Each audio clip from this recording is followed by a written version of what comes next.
David Mathis, the owner of Gallagher Guitar. I'm here with Austin Derryberry, who's our lead luthier. You're now the longest standing employee, by the way, too. Yep. How about that? Yeah, hard to believe. Yeah.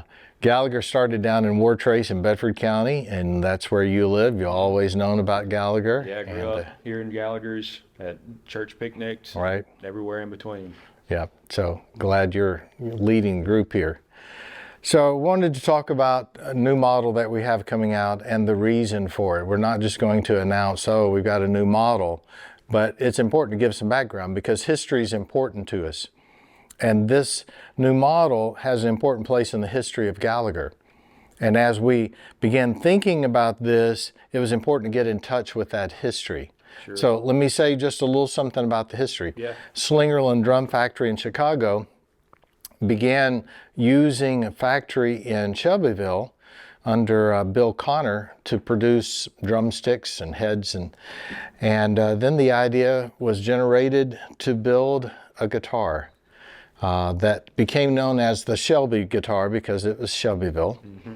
And if you think about that era of 62, 63, 64, you might think of it as a catalog guitar. Mm-hmm. What does catalog guitar mean to you? It means quickly put together, but still trying to keep with playability, wanting it to be affordable, basically for people to be able, yes, to have a good guitar. Mm-hmm. Now, JW's background was Queen Anne style furniture. Right, yeah. So polar opposite in a lot of ways. And he had never imagined building guitars. Mm-hmm. And so he was recruited by Bill Connor to learn how to build guitars. If you can imagine that task of not having YouTube videos or anything like that. So how did he do it? You know how? Yeah, cut a, what year was that Martin in half? Oh, guitars that we would highly value now. Stellas and Gibsons and Martins. That's right. Cut them open and reverse engineered. And they developed the Shelby guitar.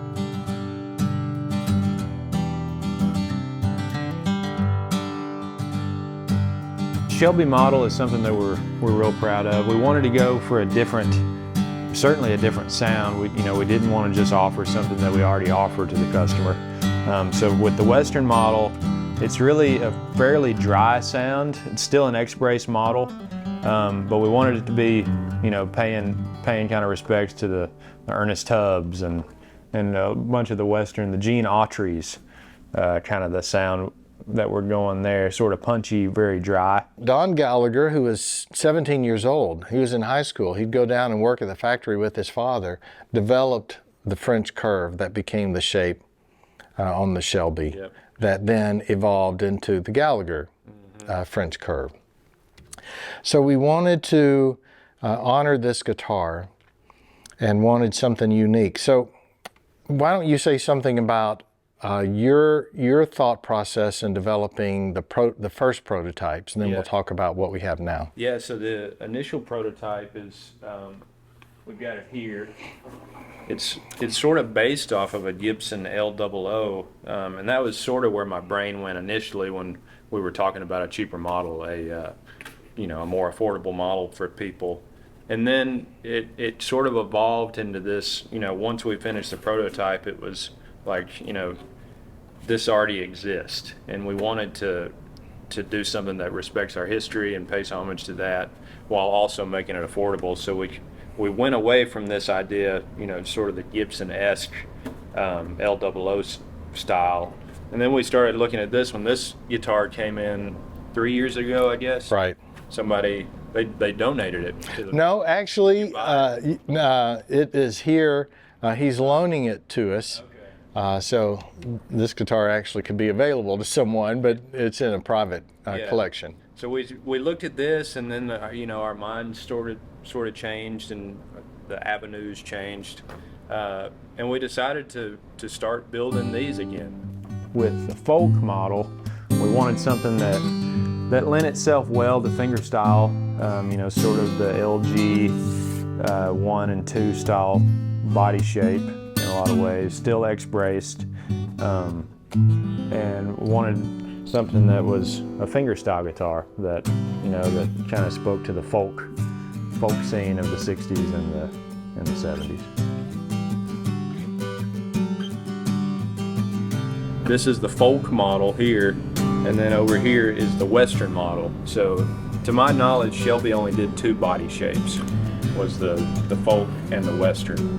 And yeah, we found an old Western, and Yeah, actually the body that we had was a transition guitar. Yeah, it was probably 60. Because it had a Gallagher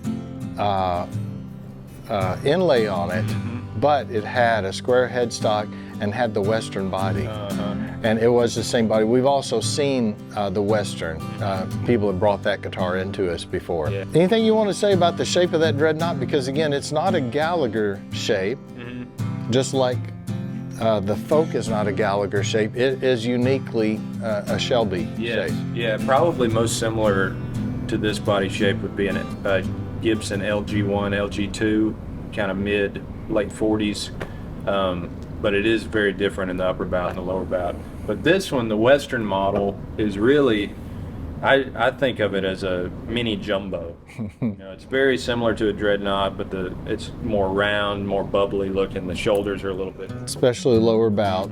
But yeah. We wanted to provide some background to these models. They do have a place in our history. We also think it's going to be an option for folks to be able to have a Gallagher guitar, a high quality Gallagher guitar, but at a more affordable price.